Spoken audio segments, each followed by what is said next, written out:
दोस्तों, स्वागत है आप सभी का इस हमारे यूट्यूब चैनल में।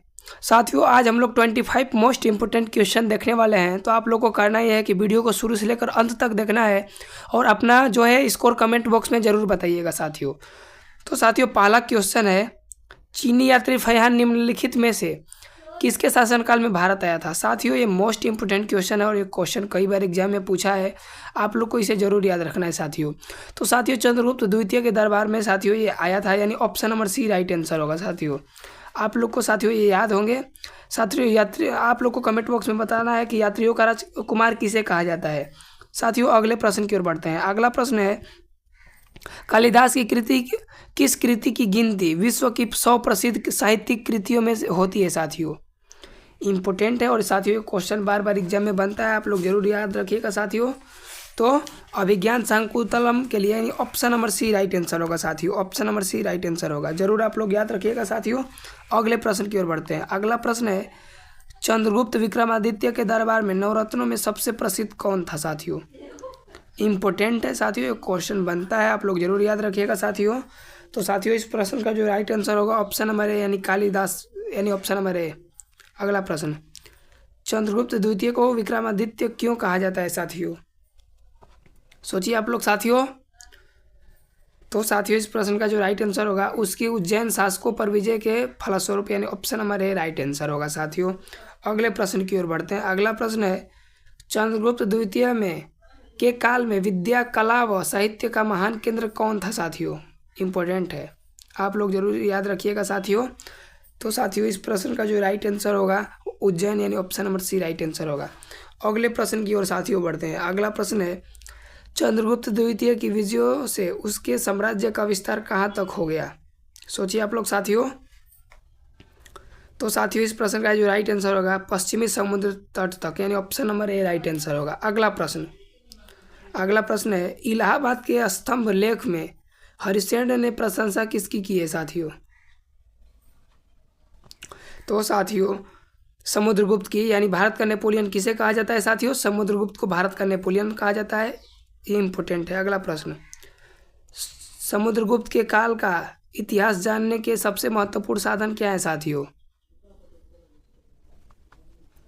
तो साथियों, इलाहाबाद स्तंभ पर उत्कीर्ण लेख, यानी option number A right answer होगा साथियों। मधुबनी पूछा जाता है पेंटिंग किस राज्य से संबंधित है साथियों? तो बिहार राज्य से संबंधित है। अगले प्रश्न की ओर बढ़ते हैं और अगला प्रश्न है, गुप्त वंश की स्थापना किसने करी थी? आप लोग जानते होंगे कि श्री गुप्त जो है गुप्त वंश के संस्थापक थे, यानी option number A right answer होगा। अगला प्रश्न पे हम लोग बढ़ते हैं। अगला प्रश्न है, किस वंश को भारत की संस्कृति में स्वर्ण युग कहा जाता है? अगर कल के वीडियो आप लोग देखे होंगे तो उसमें मैं बताया हूँ कि साथियों गुप्त काल था उसे साथियों भारतीय इतिहास का स्वर्ण युग कहा जाता है साथियों, यानी option number B right answer होगा। अगले प्रश्न की ओर बढ़ते हैं। अगला प्रश्न है, गुप्त संवत की स्थापना किसने की? सोचिए साथियों। तो साथियों, इस प्रश्न का जो राइट आंसर होगा वो होगा ऑप्शन नंबर ए, यानी चंद्रगुप्त प्रथम ने। अगला प्रश्न, बिंबिसार ने अपने राजवैद्य जीवक को किस राज्य के राजा की चिकित्सा के लिए भेजा था साथियों? तो साथियों, अवंती, यानी option number C right answer होगा। अगले प्रश्न की ओर बढ़ते हैं साथियों। अगला प्रश्न है, भारत पर आक्रमण करने वाला पहला विदेशी कौन था? इंपॉर्टेंट है, आप लोग याद रखिएगा साथियों। तो ये साइरस था, यानी option number A right answer होगा। अगला प्रश्न, सिंधु सभ्यता के महान स्नानागार कहाँ से प्राप्त हुए हैं? इंपॉर्टेंट है साथियों, आप लोग याद रखिएगा। तो साथियों, मोहनजोदड़ो से। मोहनजोदड़ो किस भाषा का शब्द है साथियों? क्वेश्चन बनता है, सिंधु भाषा का शब्द है। और मोहनजोदड़ो का शाब्दिक अर्थ क्या होता है साथियों? तो मृतकों का टीला। इसका खोज कब हुआ था साथियों? 1922 ईस्वी में। और पूछा जाता है मोहनजोदड़ो किस नदी के किनारे स्थित है? तो साथियों, सिंधु नदी के किनारे है साथियों। लोथल साथियों पूछा जाता है तो ये हड़प्पा सभ्यता का बंदरगाह था। और साथियों, कालीबंगा जो है राजस्थान में है और लोथल गुजरात राज्य में है साथियों। अगले प्रश्न की ओर बढ़ते हैं। अगला प्रश्न है, शाक्य राजवंश के अनुसार राजकुमार ने एक महान धर्म की स्थापना की साथियों, किसने करी थी? तो साथियों, सिद्धार्थ, यानी option number B right answer होगा। अगले प्रश्न की ओर बढ़ते हैं। अगला प्रश्न है, बौद्ध धर्म के प्रवर्तक गौतम बुद्ध का जन्म कब और कहाँ हुआ था साथियों? तो साथियों, इस प्रश्न का जो राइट आंसर होगा साथियों ऑप्शन नंबर बी देखिए गलत दिया है, 563 ईसा पूर्व साथियों लुम्बिनी में हुआ था साथियों, कपिलवस्तु के लुम्बिनी में। अगले प्रश्न की ओर बढ़ते हैं। अगला प्रश्न है, हड़प्पा सभ्यता के विलुप्त हो जाने का क्या कारण माना जाता है साथियों?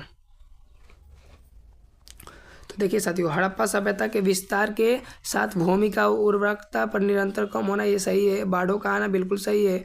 विजातियों का आक्रमण, ये भी सही है, यानी option number D right answer होगा। अगले प्रश्न की ओर बढ़ते हैं। कालीबंगा कहाँ स्थित है साथियों? तो साथियों कालीबंगा जस्ट मैं ऊपर बताया कि राजस्थान में स्थित है साथियों। कालीबंगा का अर्थ होता है काले रंग की चूड़ियाँ साथियों। अगले प्रश्न की ओर बढ़ते हैं। अगला प्रश्न है, सिंधु घाटी की सभ्यता के लोग को धर्म मुख्यतः किस पर आधारित था?